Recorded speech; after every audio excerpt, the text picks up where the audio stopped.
Dear Alagad, new day, new target. Madali lang ang next mission. Dating gawi lang. His name is Jude. And based from research, faithful servant daw to ng MFC Youth. Very hopeful, very prayerful daw siya. Pero wag kang kakabahan. Easy lang to. Kagaya lang din yan ng iba. Alam na alam mo na kung paano natin ipapanalo yan. Tempt lang ng tempt para ma-shake siya. Just always remember our 4 Ds. Distraction, discouragement, doubt, and dryness. Focus lang sa goal para ikaw ay sumakses muli. Yours in frustration, Master.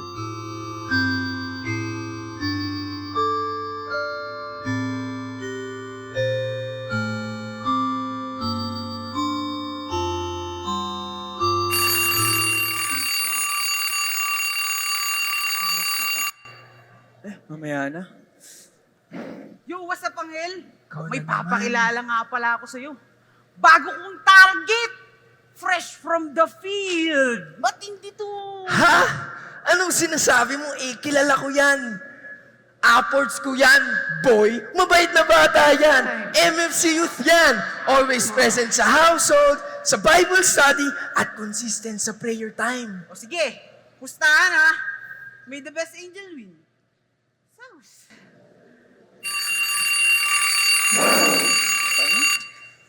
Sige na nga. Ayan, gising na siya. Let's see kung totoo yan sinasabi mo. Prayer time ba talaga agad yan? Matik! Prayer time agad yan. 6 a.m. Alarm na yan. Tignan mo. Ticheck niya lang yung phone niya. Magti-tiktok pa nga yan eh. Cellphone o Bible? Cellphone yan.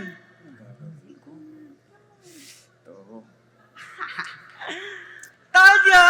Selfie muna. Hashtag just woke up. Meme, scroll, like, comment, classic! Relax! Hinahanap niya lang yung gospel for today. Tingnan mo, ino-open na niya yung Bible. The Father, the Son, the Holy Spirit. Amen. Ano ba yung binabasa mo? Mordecai Jews commandments into the lieutenants? Woo! Too deep! Too much! Lakas mo ka brain cells drain! Puro dasal, wala namang resulta. Pinapakinggan pa talaga yan? Aga-aga naman. Hindi. Focus. And the scribes called out to them on the 3rd month, that is the month of Sivan, on the 3 and 20th day thereof. Ano ba naman to? Hindi ko maintindihan. Oy, Jude, tanghali na. Papasok ka pa ba? Ay, oo nga po. Bilisan mo na nga dyan. Ito na po. Ah, late ka na. Yan ang gusto ko sa'yo, Mami. Ang galing mo sa timing. Hindi, mamaya sa biyahe, magpe-prayer time yan. Kilala ko yan, babawi yan. 1-0, bro. Bleh. Hi. Uy, naririnig mo ba yun? Naririnig niyo ba yun? Yung higbi ng puso ng isang natalong anghel. Sarap sa tenga, no? Parang low-fee heartbreak playlist na pinapaulit-ulit sa Spotify. That, my friends, is the sound of my soul slowly giving up. Di pa tapos ang laban. Jude might have scrolled past Grace kanina, but I still believe kahit na ghosted na si Lord sa morning prayer niya, si God never mang sin zone yan. Ever present yan. Always online, unlike some people dito. Always online? Oo nga. Bro, kung always online si Lord, nasan siya nung nagtitiktok kami? Well, let's see. Sino na best? New setting, St. Jude. Time to upgrade the attack. Tara, sign na tayo.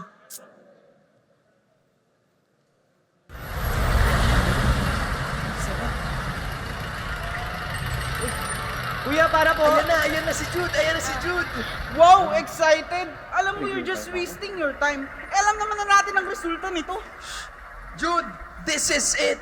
Biyahe moment is prayer moment. Simulan mo lang. Wala namang maling place to pray. Kahit saan, kahit kailan, kahit anong sitwasyon, you can always talk to God. Right? Bro, shake your ride, shake your signal, shake your faith. Mas mabuti pang mag-review ka. Malay mo, masayot ka ng prof mo sa recitation. Hirap ka na nga mag-review, sabay dasal pa. Eh, hindi naman si Lord yung prof mo sa physics. Jude, focus. You must prepare your heart too, not just your brain. Ah, yes. Kasi nga naman, pag bumagsak ka, masasabi mong, well, at least, pinag-pray ko. Teka lang. Asan na ba ako? Ay, shucks. Malapit na pala ako. Naku, mag-aaral muna ako. Baka matawag ako ni ma'am. Yan, very good yan. 5-star ka sa akin. Remember what Kuya Miko said sa household. Prayer is power. Eh ikaw, puro ka na lang PowerPoint. Wala ka ng prayer point. Nyek! Ano pala ako?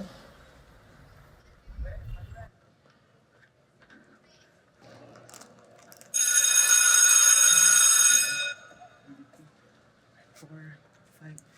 Ay, naku, bahala na. Diyan na si Jude. Good morning, class. Good morning, ma'am. All right, let's begin. Jude, you're up. Let's go.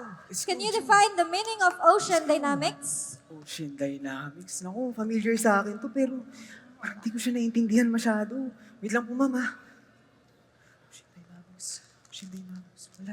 Me and your classmates are all waiting for your answer. Wala. Anong ginawa mo ng weekend? Tayo, anong napala mo? Pray ng pray, tapos ganyan. Ghosted ka na nga, Lord, tapos pinahiya ka pa in public. Serve ka kasi serve nung weekend. Ayan tuloy, di ka sumaksis. Huwag kang makinig dyan, Jude. God sees your effort. He hears you. Even if you don't get what you prayed for, this is not the end. Don't measure your worth sa mga failures mo. Yung prayer, hindi naman yun magic. Yung prayer, it's not about getting what you want. It's about trusting who you talk to. Tuloy lang. Pinagdasal ko naman to, Lord, ah. Pero bakit? Parang di mo ako dinidinig. Ay, naku. Wala na. I smell something wonderful. Something like the smell of success. Very good ka, aking alagad. Mukhang di mo ako ipapahiya. The stench of pagod. The scent of disappointment. Truly a perfect blend. Kaya, keep it up. But don't get too confident. Watch him closely. Ang mga ganitong kaluluwa, minsan, magugulat ka na lang, biglang bumabalik.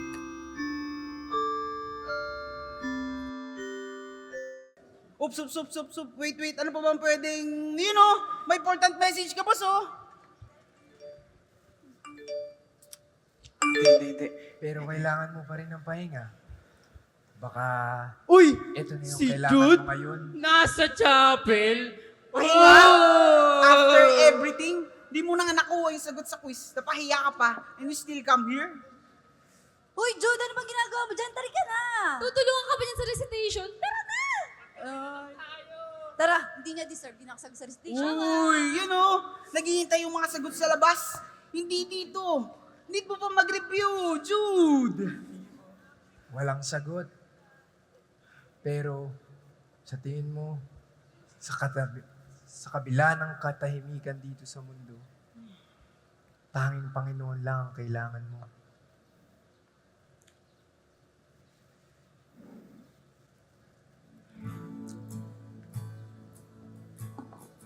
Sa huli-huli, babalik ka pa rin sa Kanya. At nandito pa rin siya para sa iyo. Kahit na parang walang sagot sa mga dasal mo, He sees you. He sees the tears, the effort, the trying. After everything, di mo na nga nakuha yung sagot sa quiz. Napahiya ka pa, and you still come here. Oo naman, ganyan ang faith eh. Kahit na pagod ka na, kahit na di mo gets, kahit masakit. You may not see the results now, but something's changing in you. Yung prayer, hindi naman yan magic. It's a relationship. At siya yung pinakang faithful sa relasyon na yun.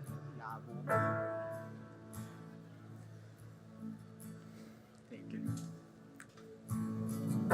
Dryness, distraction, doubts, discouragement. We've all faced them, and maybe we still do.